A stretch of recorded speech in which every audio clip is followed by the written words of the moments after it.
Então, começaremos com a professora Berenice Bento, que é professora da Universidade Federal do Rio Grande do Norte. Para quem não teve a oportunidade de ler um pouquinho sobre a sua trajetória, ela se doutorou em Sociologia pela Universidade de Brasília e o seu doutorado tratou de transexualidade no Brasil. Tem publicações, as quais estão disponíveis para consulta. E, em 2011, foi agraciada com o Prêmio Nacional de Direitos Humanos. Eu passo a palavra à professora Berenice Bento e desejo a vocês uma boa manhã de reflexão e debate. Muito obrigada, Marta. Bom dia a todas, bom dia a todos. É uma alegria imensa, né, que compor essa mesa com pessoas queridas, com Marie-Hélène Sambussier, né? Fico muito feliz dessa atividade do SESC e da revista Cult, né, porque vem se somar uma longa trajetória de eventos que nós estamos fazendo no Brasil afora já há algum tempo, né? Exemplo, como o Leandro Collin falou ontem, do Desfazendo o Gênero, a segunda edição, em Salvador, né? Então, uma alegria imensa estar participando desse evento e agradecer muito a toda a organização, né? A Richard Miscossi, a Deise Brigantini, ao Gonzaga, que tem sido uma figura muito querida, que está ali atrás, né? E eu fico muito feliz com a ideia do primeiro, porque aí sinaliza que nós teremos outros, né? E já que nós vamos ter outros, eu gostaria de aproveitar esse momento para simplesmente não uma crítica raivosa, é uma coisa afetiva mesmo, assim. Várias pessoas trans, amigos, vieram comentar comigo que, quando foram fazer inscrição, não tinha o campo nome social, né? E aí gerou um constrangimento muito ruim, porque, né, um evento discutir queer, né, e não ter um espaço onde essa diferença seja garantida, né? Então, assim, é só um cuidado que, das próximas vezes, tenha um espaço, não precisa nem colocar, acho que, sei lá, vai ser uma decisão de programa, né, mas que diminui o nível de constrangimento, né? Então, é isso. Bom, eu vou ler o texto, tá? A tarefa mais difícil em estar nessa mesa foi decidir o recorte que daria ao tema amplo sugerido. Fiz alguns roteiros, empolguei-me com algumas ideias, mas, finalmente, decidi compartilhar com vocês algumas reflexões que começam a ficar mais nítidas dentro de mim. Intitulei minha fala de Gênero e Sexualidade como Armas de Guerra, né? Eu vou abrir mão de fazer um diálogo com um viés mais teórico para concentrar-me em anotações dos meus diários de viagem, percurso que farei no segundo momento desta comunicação. Recuperei pequenos fragmentos de textos que foram esquecidos e deixados à crítica roedora dos vírus em arquivos do meu computador. São anotações de viagem que fiz à Palestina, Valência, na Espanha, Nova York e a Palestina. Há cerca de um mês, quando eu estava visitando a Palestina, em determinado momento, que eu vou lhes contar, pude ver o poder que os discursos ocidentais hegemônicos sobre sexualidade e gênero ocupam nas guerras externas e internas. Numa tarde de verão, no Mar Morto, em uma excursão para conhecer a cidade de Massada, consegui ver e sentir o que tenho lido sobre homonacionalismo, feminismo colonial e pinkwash. Entendi que, além de bombas, muros, exércitos, drones, há discursos que funcionam como armas de guerra. Já antecipo uma das conclusões dessa comunicação. Direito para as mulheres, direitos LGBTs, direitos humanos, têm sido tropos que servem também às tropas, né? As categorias analíticas e políticas, sexualidade, gênero e raça, têm pouco valor explicativo se consideradas fora de contextos mais amplos e complexos. Vou tentar discutir isso quando trouxer os meus fragmentos de viagem. O cruzamento de marcadores da diferença e da desigualdade nos alerta para a impossibilidade de análises essencialistas, naturalizantes e universais. Uma das contribuições dos estudos e ativismo transviados, tradução cultural que eu faço para a teoria estudos queer, é reiterar que o universalismo científico e o pensamento colonial têm um profundo parentesco. Mas essa preocupação ética e metodológica não pode nos fazer esquecer da força que alguns discursos sobre gênero, sexualidade, raça e nacionalidade têm de cruzar os oceanos e fronteiras para se estabelecer como verdades irrelativizáveis. A pergunta que eu me faço atualmente é: como ter um pensamento engajado em torno dos direitos humanos, sexualidade, gênero, por exemplo, e não me deixar enredar por discursos que justificam guerras e genocídios, utilizando a suposta superioridade moral de determinadas formas de ler os corpos, os desejos e os gêneros.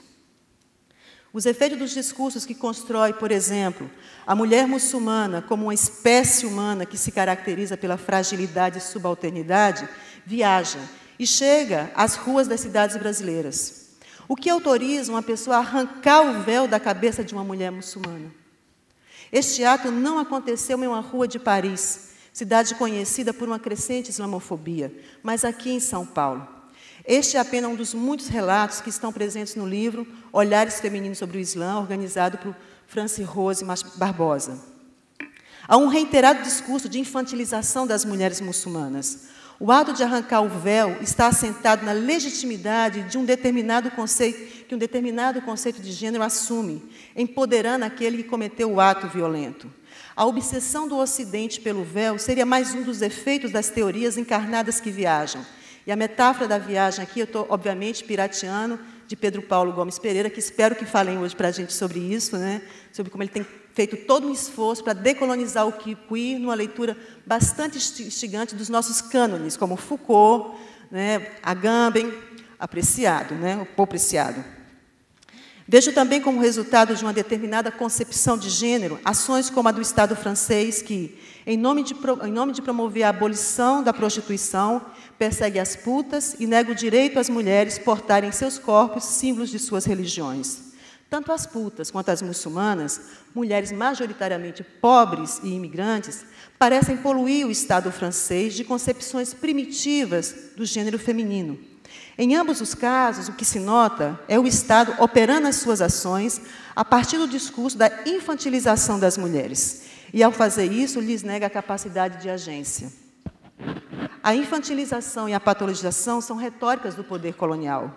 Aqui, é como se houvesse um tipo de falsa consciência de gênero. Elas não sabem que são exploradas, elas não sabem que são oprimidas pelo Islã, precisamos salvá-las. E o que nós temos a ver com tudo isso? Entre outras mulheres trabalhadoras sexuais, as mulheres trans brasileiras aparecem como as que são constantemente deportadas, principalmente da França para o Brasil. Nesse sentido, eu sugiro o documentário O Voo da Beleza, de Alexandre Fleming, que é exatamente o nome Voo da Beleza, é o nome que as travestis e as transexuais dão ao avião que as deportam, que as trazem de volta para o Brasil. Na divisão globalizada dos corpos generificados, sexualizados e racializados, as brasileiras e os brasileiros pobres são potencialmente mais propensos a serem vítimas de políticas e ações xenófobas. Gisberta e Jean Charles são exemplos da menos-valia que nossos corpos estranhos ocupam em guerras internas. Gisberta, uma travesti brasileira, foi barbaramente assassinada em Portugal em 2006. Jean Chaves foi assassinado pela polícia londrina em 2005 porque parecia um terrorista. Certamente, o meu pavor diante das imagens dos imigrantes que tentam chegar à Europa nos últimos tempos é compartilhada por vocês. O mar Mediterrâneo transformou-se em um grande necrotério. Né? As cenas terríveis de milhares de pessoas tentando chegar à Europa, gente morta dentro de caminhões, pessoas sendo retiradas à força dos trens, barcos naufragados. Tenham como hipótese que, a curto prazo, observaremos um aprofundamento dos nacionalismos fascistas em vários países europeus. Infiro que vamos observar o aprofundamento desse tipo singular de relação entre colonizado e colonizador, que já está em marcha. A luta, que antes acontecia no seio dos territórios colonizados, agora acontece também na metrópole.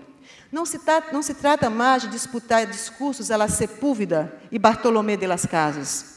Não se trata mais exclusivamente de afirmar que é necessário levar as civilizações aos rincões do planeta. Mas antes, como garantir que a nossa civilização não seja contaminada pelos vírus de determinadas concepções de gênero, sexualidade e, claro, o medo que os corpos miseráveis dos imigrantes ocupem os empregos dos corpos quase miseráveis nacionais. Eu lembro de um desabafo de uma feminista espanhola. Ela dizia que a vinda das mulheres imigrantes da América Latina para a Espanha tem se tornado um problema para o feminismo local. Os homens têm preferido casar-se com elas devido ao caráter submisso que as latinas têm. Essa nova configuração do mercado matrimonial está levando para o ralo anos de luta do movimento feminista espanhol, dizia essa feminista. Mas a aversão aos valores culturais dos imigrantes e a própria figura do imigrante não é uma prerrogativa dos países europeus. Acho que, como uma vingança, Ronald Reagan disse: vocês me achavam de direita, agora vocês vão ver. De cowboy a playboy. Donald Trump, em sua fúria contra os imigrantes, promete deportar cerca de 11 milhões de mexicanos. E, seguindo a política racista do Estado de Israel, defende construir um grande muro entre as fronteiras. Acredito que, quando ele vocifera contra os mexicanos, ele sabe que nem todos os mexicanos são como ele afirma. Certamente, ele não leu Gayatri Spivak, mas ele manipula um tipo de essencialismo estratégico para fazer avançar sua campanha e se diferenciar de outros candidatos republicanos. Marine Le Pen, da França, também sabe manusear esse tipo de essencialismo estratégico como arma de guerra contra os imigrantes, a cada eleição com mais habilidade. Agora, eu gostaria de passar para a segunda parte do meu texto, né? Vou ler alguns fragmentos dos meus diários de viagem, né? E, conforme eu disse, o meu objetivo é tentar discutir a impossibilidade de considerar as categorias políticas e analíticas, sexualidade e gênero, né, como autossuficientes. Fragmento 1, no Mar Morto. Já estávamos no final do passeio, voltávamos de excursão amassada e ao Mar Morto. Éramos cerca de 49 turistas, quase todos europeus, que já sinalizavam o cansaço. Em determinado momento, o guia colocou uma música, aumentou o som e, visivelmente orgulhoso, disse: esta foi a música oficial da parada gay de Tel Aviv ano passado. Nós somos um país livre, aceitamos todas as diferenças. Eu amo Tel Aviv. Ainda com o microfone aberto, cantava e insinuava passos de uma coreografia. 12 dias depois, eu fui visitar a cidade do meu guia. Eu já tinha visitado alguns campos de refugiado para os palestinos, visto os muros, as cercas, a violência do exército israelense. Eu já tinha sido submetida a inúmeros checkpoints. Já tinha visto a ação terrorista dos colonos sionistas que incendiaram uma casa de uma família palestina, ação que ocasionou a morte de um bebê de 18 meses, o pai, além de ferir brutalmente a mulher e o filho, e um filhinho. Acompanhei a máquina de guerra do exército de Israel, que reprimiu as manifestações dos palestinos na cidade de Ramallah, que pediam justiça contra mais esse ato terrorista dos colonos. Nessa manifestação, um jovem foi assassinado. Um dos orgulhos do exército de Israel, é afirmar que aceita mulheres, gays, lésbicas em suas fileiras. Para muito, isso torna um exército feminista e respeitador da diversidade sexual. Por trás daquele uniforme de soldado que matou o jovem palestino, poderia ser um gay, uma mulher heterossexual, uma lésbica. Eu não sei. Eu sei que era um assassino. Foi com a alma em luto que cheguei a Tel Aviv no sábado de verão. Em todos os lugares das cidades palestinas ocupadas por Israel, a estética da guerra é ostensiva. Mas nas praias de Tel Aviv, no mar turquesa do Mediterrâneo, eu não vi um único soldado. As areias eram ocupadas por um enorme mar branco, por um enorme mar de peles brancas. Poucas vezes em minha vida eu vi tantas pessoas brancas reunidas e tão brancas. Parecia que eu estava em uma ficção ou em uma bolha. Ali próximo, talvez a uns 60 minutos, entre tantos campos de refugiados de palestinos que foram expulsos de suas casas e têm seu direito de ir e vir em seu próprio país negado. Ali, há apenas alguns minutos, a cidade livre para gays e lésbicas, milhões de pessoas veem a cada ano parte do seu corpo político, chamado Palestina, ser usurpado, ocupado, colonizado. Palestina é a travesti do mundo. Eu fiz uma caminhada de quase 4 horas pela cidade a pé. Cortei a cidade pelas avenidas Ben Yehuda e Alembim. Vi o bairro gay, com seus convidativos bares, com pessoas charmosas passeando com seus cachorrinhos e desfrutando aquele ensolarado dia. Segui meu caminho. Mais ao sul, perto da estação de ônibus, onde eu pegaria uma van para voltar para Jerusalém, a cidade começou a perder o seu charme europeu. As ruas e casas tinham um aspecto de abandono, sujeira, pobreza. Ali eu encontrei pessoas negras. Fragmento 2, França. Em janeiro de 2013, eu estava em Paris. Fui ao centro LGBT para me oferecer como voluntária. A França vivia a efervescência do debate sobre o casamento igualitário.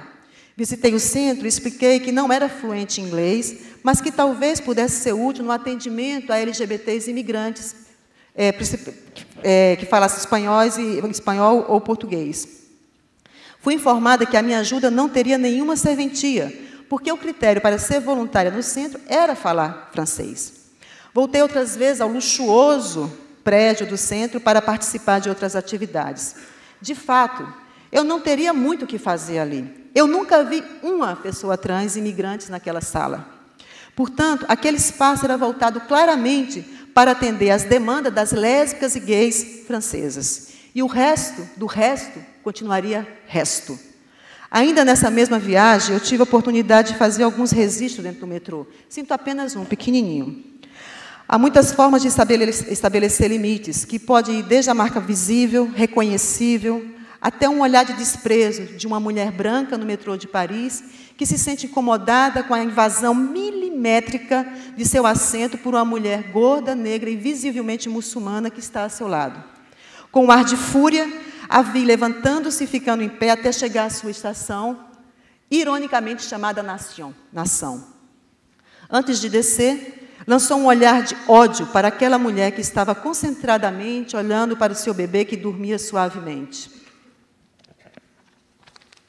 Conforme eu disse, nessa nova etapa da relação entre colonizado e colonizador, as fronteiras não estão mais lá, mas aqui, nas micro-relações cotidianas, transformando, de certa forma, os conflitos internos em guerras. Fragmento 3, Espanha. Em 2012, depois de 10 anos, voltei à Espanha para uma curta estadia. Poucos dias antes de voltar para o Brasil, conheci Joana, uma mulher transexual brasileira que vivia na Espanha há quase 2 décadas.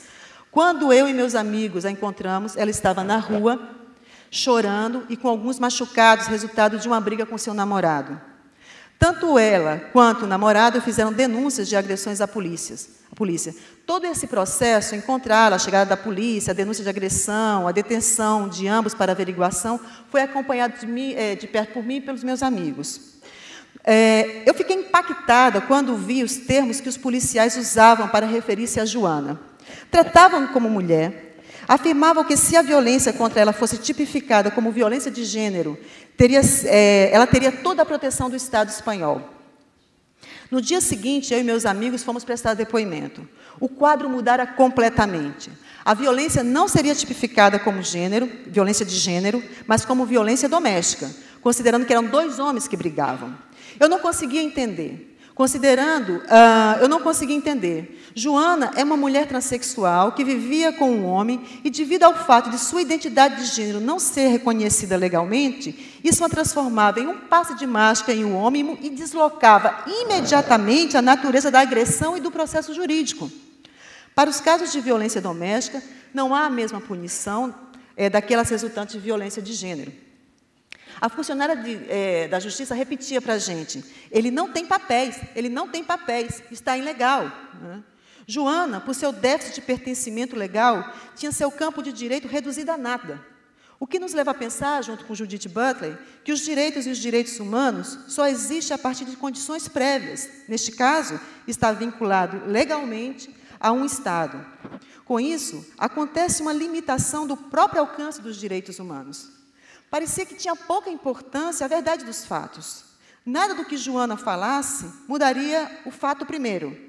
Ela estava clandestina e era homem. Tudo não passou, enfim, de uma briga entre 2 homens, um espanhol e um brasileiro clandestino. A advogada de Joana nos disse, cito a fala, a situação dele é delicada, de qualquer forma, a detenção provisória termina hoje às 20 horas. Ele será posto em liberdade ou será transferido para o Centro de Internação dos Imigrantes. No dia seguinte, ligamos para a Polícia Nacional e obtemos a informação. Depois de uma longa conversa, descobrimos, Joana foi transferida para o Centro de Informação de Imigrantes e, um mês depois, foi deportada para o Brasil. Fragmento 4 e último fragmento. Parada Gay de Nova York, ano passado. Entre as ruas 34 e a 5ª Avenida, eu tentei acompanhar o desfile LGBT. Era possível ver milhares de gays e lésbicas desfilando, usando seus corpos para exibir as identidades visuais das empresas onde trabalhavam.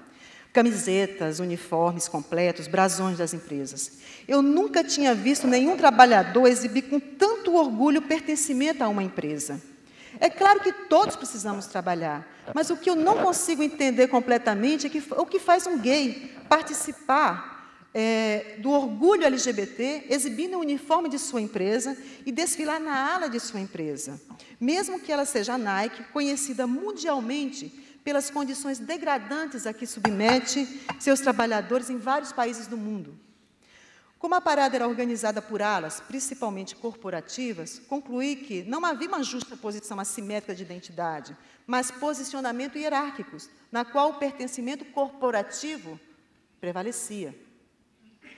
Depois de quase 2 horas assistindo à exuberância dos carros alegóricos das grandes empresas, meu grilo falante, que eu batizei de Ética Marica, em homenagem a Paco Vidarte, me alertou. Berenice, o que você está fazendo aqui? Voltei para casa com a alma vazia e com a bolsa repleta de brindes. Óculos, pulseiras, cupom de desconto em restaurante. E, claro, a melhor toda foram as lixas de unhas, para afiar as minhas garras. Uma pesquisa sobre a composição da parada gay de Chicago confirmou o que a minha sensibilidade visual já denunciara. 132 carros alegóricos pertenciam a empresas, em comparação a 11 de grupos LGBT, 1 bissexual, 1 grupo trans, 5 relacionados a LGBT afrodescendentes. Eu não consegui os dados da parada de Nova York, mas certamente deve ser as mesmas proporções da parada de Chicago. Afinal, a parada da diversidade transformou-se em um grande ato político de homenagem ao capitalismo. Essa discussão aqui eu tenho feito, obviamente, muito inspirada em um artigo de Marie Sambussier, publicado no livro do Desfazendo o Gênero, Homossexualidade e Neoliberalismo. Já caminhando para o final, é possível alguém se perguntar se não estou trazendo para a discussão demasiados elementos, experiências e categorias analíticas e políticas. Propositalmente, estou. Manejamos em nossas pesquisas e ativismos as categorias sexualidade, gêneros e raças, mas estou convencida que essas são categorias de pouca força compreensiva se as considerarmos isoladamente e sem pensá-las nos contextos do debate mais amplo sobre justiça social, né? O oposto a essa formulação é aquela que centra seus esforços compreensivos e políticos em categorias autossuficientes. E assim termina por contribuir para as noções de espécies sexuais, espécies de gênero, espécies raciais. Né? Este seria um mecanismo que tem nos levado para os braços quentes, confortáveis e pouco complexo do essencialismo identitário, e que se alimenta fartamente do essencialismo estratégico como tática de luta. Obrigada.